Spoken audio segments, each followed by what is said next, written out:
हमारा मिस्टर और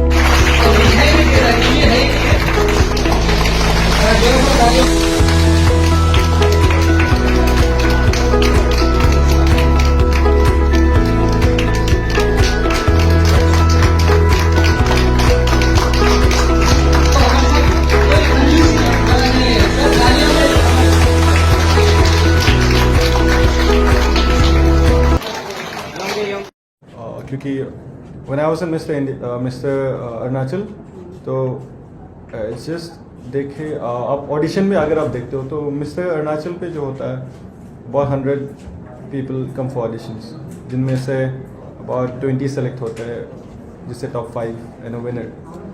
तो मिस्टर रूबरू मिस्टर इंडिया में जो होता है ऑडिशंस काफ़ी हज़ार लोग के होते हैं, हज़ार लोग ऑडिशन देते हैं पूरे इंडिया।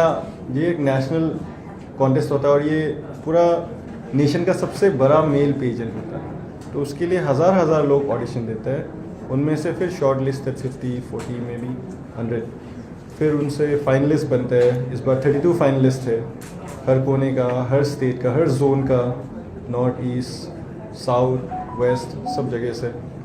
तो उनमें से कोई मॉडल्स होते हैं ऑलरेडी मॉडल्स, कोई ऑलरेडी फिटनेस मॉडल्स होते हैं, कोई एक्टर्स भी ऑलरेडी एक्टर्स होते हैं, कोई एस्टैब्लिश लोग होते हैं अलग अलग फील्ड से। तो उनसे बहुत सीखने को भी मिलता है, उनकी एक्सपीरियंस से, उनकी नॉलेज से वहाँ पे। और मैंने बहुत सीखा है, मैंने बहुत लोगों को देखा है और ऑनेस्टली कंपटीशन बहुत हाई रहता है यहाँ पे। जैसे आप मतलब एक्सपेक्ट करते हो बिल्कुल ऐसा नहीं होता। मेरा पूरा लाइफ का पर्सपेक्टिव चेंज हो गया वहाँ जाकर कि क्योंकि इतनी डिफ़िकल्टीज़ मिलेगी आपको लाइफ में, वो तो मतलब जायज़ है। अभी फिर इंटरनेशनल में जाकर भी मैं एक्सपेक्ट ही करूँगा कि मुझे बहुत सारी डिफ़िकल्टीज़ मिलेंगी वहाँ पे। जैसे अगर सपोज सिंपल चीज़ फिज़िक की बात करें, हाइट, अलग जोन्स के जो लोग होते हैं 6'1", 6'2" से कम कोई नहीं होता एंड आई एम बेयरली 6। तो मैं तो वहाँ पे बहुत एवरेज अबाउट 32 लोग से आई थिंक मैं 14th या 15th सबसे हाइट लंबा था मेरा। तो मतलब बहुत कंपटीशन है। वो सिर्फ एक बात है, फिजिकल फीचर्स की बात है। इंटेलिजेंस में और नॉलेजेस में और एक्सपीरियंस में भी उनका बहुत सारा एक्सपीरियंस रहता है। तो ऑब्वियसली लेवल बहुत अलग है और डिफ़िकल्टी बहुत अलग है। इंटरनेशनल में भी सेम होगा, लेवल बहुत अलग होगा, डिफ़िकल्टी और बहुत ज़्यादा होगा। तो वही होगा मेरा plan. Thank you. And you know, you as a winner and the title holder of Ruben Mr. India National Universe, would you agree to the notion that in the pageant industry, you know, Miss India platform is more celebrated and hyped than the Mr. India? See, modelling industry, pageantry industry ऐसा industry है world wide ऐसा industry है जिसमें gender अगर आप बोलते हो male female gender में, सिर्फ अगर हम उसी बाउंड्री में रहे तो मेल फीमेल जेंडर के बारे में बस सोचा जाए तो मेल और फीमेल में फीमेल का ऑलवेज डोमिनेंस रहा है पूरी इंडस्ट्री में। आप अगर वर्ल्ड की हाईएस्ट अर्निंग और हाईएस्ट क्या बोलते हैं सबसे पॉपुलर वाले मॉडल्स को अगर आप देखोगे, सुपर मॉडल्स, तो the last time I checked Google में अगर आप चेक करोगे top 10 highest earning super models सब फीमेल्स मिलेंगी और top 10 the 10th highest earning female super model is still earning more than the highest earning male model world wide.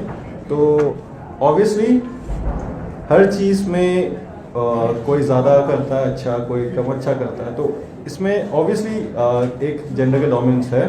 Females have always been superior in this aspect और in this industry. तो उनमें मेरा कोई views या मेरा कोई perspective या opinion matter ही नहीं करता। It's a fact. Thank you. And you have just clarified on certain things, you know, just a few minutes back.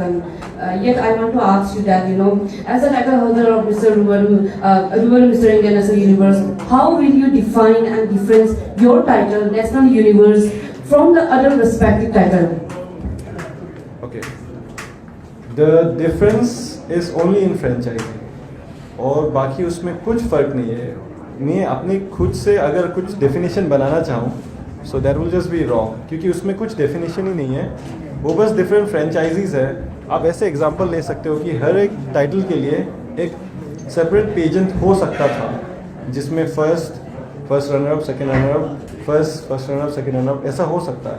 But you see it's more convenient for everyone in the nation कि एक contest करे जिसमें सबका winners distribute किया जाए। Because देखो, अगर आप सोचा जाए तो अगर मैं एक कॉन्टेस्ट के लिए जाऊँ, शायद मैं नहीं जीतूँ नेशनल कॉन्टेस्ट के लिए, तो मैं अलग नेशनल कॉन्टेस्ट के लिए ट्राई करूँगा, फिर मैं नहीं जीतूँ, मैं अलग नेशनल कॉन्टेस्ट के लिए ट्राई करूँगा। तो वो सब नेशनल कॉन्टेस्ट सेम ही है मिस्टर इंडिया। तो उन्होंने क्या किया कि वो फ्रेंचाइजीज को एक कॉन्टेस्ट में ला दिया। तो एक कॉन्टेस्ट में बहुत सारे विनर्स चूज़ किए जाते हैं, और आप अगर आपने फॉलो किया है कॉन्टेस्ट को, तो हर स्टेट के लोग, हर कोने के इंडिया के लोग आ रहे हैं। So it's the same thing, it's just that it saves time, saves energy, saves resources, and it's also eco friendly, so that's best for everyone. First of all, congratulations, Mr. Arunachal Masan. Thank And you. I just want to know, Mr. Arunachal, from Mr. Arunachal organization, how much did they help you in grooming and then also in training? And also I want to ask, travel tickets mein and then accommodation mein, how much did the Mr. Arunachal organization help you? They helped me in every way possible. Thank you, ma'am. Once again, I'm so sorry, my question came to that. It's a very light question. In your previous interview, I've seen, when you won the Mr. Arunachal title, you have said that you are a very hard-working person. And in fact, you have worked hard a lot to, come on this level. So, what is your mantra for success in your, everyday one? My mantra for success would be just remember that every day in your life should be as valuable as your entire life. So that's my mantra. Hello, Tatan. This is Jake from Andhra Pradesh. Hello. I have two questions for you. First of all, congratulations for your title. Thank you so much. So, my first question would be, winning Mr. National Universe comes with responsibilities. क्योंकि लोग यहाँ सोचते हैं कि ये beauty reason है, मतलब model भी, लेकिन इसके साथ रिस्पॉन्सिबिलिटीज भी काफ़ी आती हैं। जी जी। तो आपकी तरफ से हमारे स्टेट के लिए, हमारे यूथ के लिए, या फिर क्योंकि आप इंटरनेशनल में भी जा रहे हैं, तो आप पे काफ़ी एक रिस्पॉन्सिबिलिटी भी रहेगा आपके साथ, जी। आपको लोग फॉलो करेंगे, आपके इन्फ्लुएंसर भी रहेंगे। तो हम जानना चाहेंगे कि आपका क्या विचार है कि आप जो आने वाले जो यूथ से, फ्यूचर से, उनके लिए आप क्या रिस्पॉन्सिबिलिटी लेना चाहेगा स्टेट के लिए, अच्छा रिस्पॉन्सिबिलिटी। दूसरा क्वेश्चन होगा मेरा कि as a Rubaru Mister National Universe you will be represent country and our state on international level. So how do you plan to promote Arunachal international and in global level? Thank you. Okay. Question बहुत लंबा था, तो maybe I didn't understand everything clearly, पर जितना मैं समझा हूँ उनका मैं आपको बेस्ट रिप्लाई देना चाहूँगा। आपका फर्स्ट क्वेश्चन के लिए मैं इतना कहूँगा कि एक रिस्पॉन्सिबिलिटी और जो एक टाइटल के साथ या कोई भी एक अचीवमेंट के साथ आता है, वो हर फील्ड में हर किसी इंडिविजुअल या हर किसी एक पर्सनैलिटी को मेंटेन करना पड़ता है। तो मेरे पास आज ये अपॉर्चुनिटी मिला है, तो मैं बेस्ट रिप्रेजेंट करना चाहूँगा अपनी स्टेट और ऑब्वियसली इन द फ्यूचर अपने कंट्री को। फॉर द यूथ, ऑब्वियसली सबके अंदर कुछ हुनर होता है, सबके अंदर एक चाहत होता है, एक गोल होता है सबको कुछ हासिल करने के लिए लाइफ में। तो मैं उतना कहना चाहूँगा कि आप कभी मत सोचे कि कोई और क्या कहेगा, और कभी मत सोचिए कि शायद मैं ये चीज़ करूँ और इसमें अगर मैं मेहनत करूँ तो कोई और देखकर बोलेगा कि ये मतलब उसके लायक नहीं है, या अगर कोई उसको नीचा दिखाना चाहेगा। मैं बस उतना कहना चाहूँगा कि आप किसी और के बारे में ना सोचिए, अपना सुने और अपने दिल की सुने, and always try to work as hard as you can for your goal. And in the end जो लोग आपको बताते हैं कि शायद आप इतने अच्छे नहीं हो और आप कुछ चीज़ के लायक नहीं हो, वो लोग ही आपको शाबाशी देंगे। Thank you. दूसरा क्वेश्चन था कि स्टेट को मैं ऑलरेडी रिप्रेजेंट कर चुका हूँ नेशनल लेवल में, और रिजल्ट्स आपके सामने। आई थिंक मैंने काफ़ी हद तक बहुत अच्छा क्वेश्चन के लिए, तो फिर एक अलग लेवल पर मुझे केयरफुल रहना चाहिए होगा, और अलग लेवल पर मुझे हर एक चीज़ को बारीकी से देखना चाहिए होगा।